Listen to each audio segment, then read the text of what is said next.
Wesh wesh les amis. Alors dans cette vidéo, on va revenir sur les annonces qu'a faites Macron lundi soir et qui étaient censées répondre aux gilets jaunes. Alors on a entendu plein de choses dans les médias, c'était un peu le cafouillis, on n'a pas dormi pour faire le tri et on vous l'annonce tout de suite, si vous avez été convaincu par ces annonces, vous allez être déçus. Vous allez être déçus parce que quand on regarde dans le détail les annonces concrètes faites par Macron, on se rend compte que 1, il donne beaucoup moins que ce qu'il prétend, et que 2, et ça c'est beaucoup plus grave, que la facture de tout ce qu'il donne, c'est nous qui allons la payer. Entrons dans le vif du sujet. Qu'est-ce qu'il y avait de concret dans les annonces de Macron? On peut déjà noter que par rapport aux revendications des gilets jaunes, il n'y a rien sur la justice fiscale, rien sur l'ISF.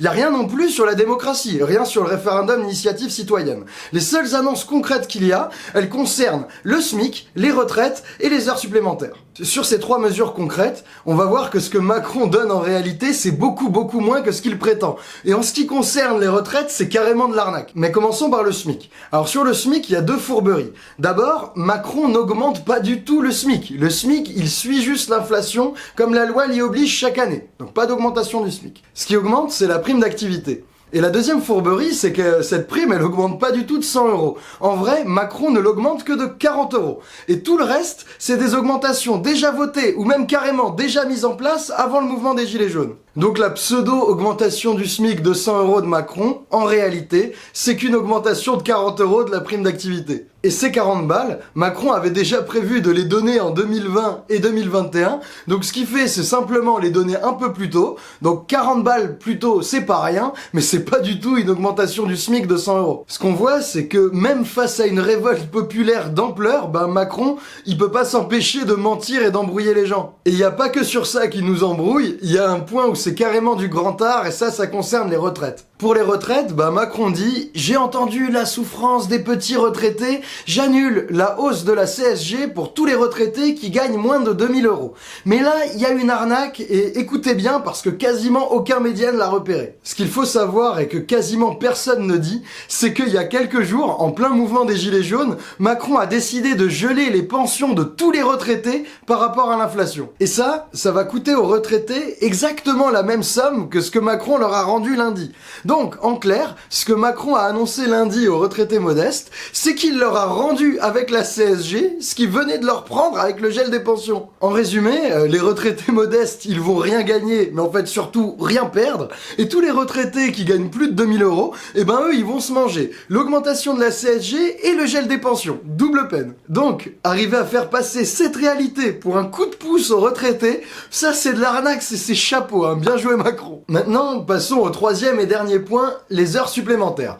Alors là, l'annonce concrète de Macron, c'est de dire qu'il allait virer les cotisations sociales et les impôts sur toutes les heures supplémentaires. Et là encore, quand on regarde de près, on se rend compte que l'exonération de cotisations sociales était déjà prévue. Donc, le seul truc que les Gilets jaunes ont obtenu, c'est la défiscalisation des heures supplémentaires. Donc, ce que Macron a vraiment accordé aux Gilets jaunes, après 4 semaines de lutte partout sur le territoire, c'est d'avancer la hausse de 40 € de la prime d'activité et la défiscalisation des heures sup. Par contre, on a vu, il n'y a rien pour les retraités. Ils y perdent même. Il n'y a rien non plus pour les fonctionnaires. D'ailleurs, courage pour la 11e année de gel de salaire. Il n'y a rien non plus pour les indépendants, rien pour les commerçants, rien pour les étudiants et rien pour les classes moyennes, surtout celles qui font pas d'heures sup. Donc, quand on regarde les annonces concrètes de Macron en allant plus loin que ce que dit BFM, on se rend compte qu'il a très peu cédé.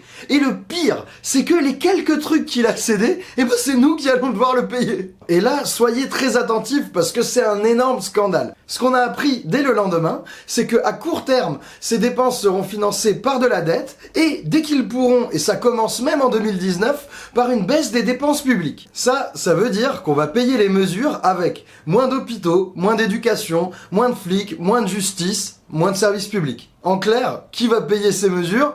C'est nous. Mais qui ne va pas les payer? C'est les ultra-riches et les multinationales. Les ultra-riches, le 1% des Français les plus fortunés, faut bien comprendre que Macron, il les a régalés depuis qu'il est arrivé au pouvoir. On a d'ailleurs fait une vidéo sur le sujet.